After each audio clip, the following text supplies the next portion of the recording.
Moko kuom kwetha mago mabende obalo koda piny owacho oko kendo gikwayo rowere mar mondo mi gibuon ng'anyo mano mabende ne oluongi odiochieng' mano makinya mar kwedo piny owacho ewi nengo mano mamalo mar ngima e pacho kae.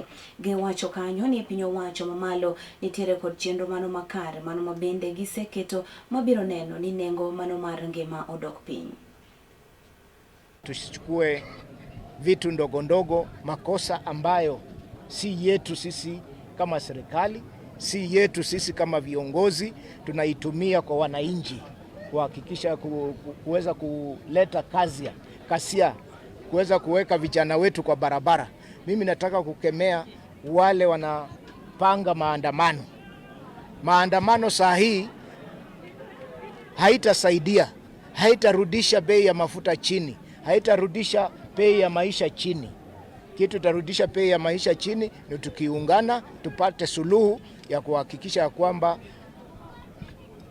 kule vita zimetokea kule Middle East kama dunia, tutafanyaje ndio zisiendelee, tuendelee kupata mafuta yetu kama kawaida.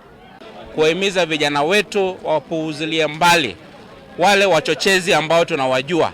Wale wachochezi ambao badala ya kusaidia vijana kazi yao ni kuwatumia kama goons. Wale ambao badala ya kusaidia vijana kama vile sisi tumekuja hapa kujumuika na vijana kwa michezo, kazi yao ni kuwapeleka barabarani, kuwapatia mihadarati na kuwapatia bangi. Sisi tunawaomba vijana wetu wawapuuze. Siku ya Jumanne watu waende kazini kama kawaida. Pia tunahamasisha Wakenya washike kura kwa wingi hapa Kakamega. Hao vijana wote ambao wako hapa, Mheshimiwa Shinali pamoja na mimi, tumehakikisha ya kwamba wale wa kuregister kura wamefika hapa. Maafisa wanaidhinisha wale vijana ambao wanafaa kushika kura, na tukitoka hapa mimi pamoja na Mheshimiwa Shinali pia tunaenda pale Shinyalu katika sehemu ya Kakamega na Sigalagala, tuhakikisha tunaendeleza hili zoezi la uandishi wa wapiga kura wapya katika orodha.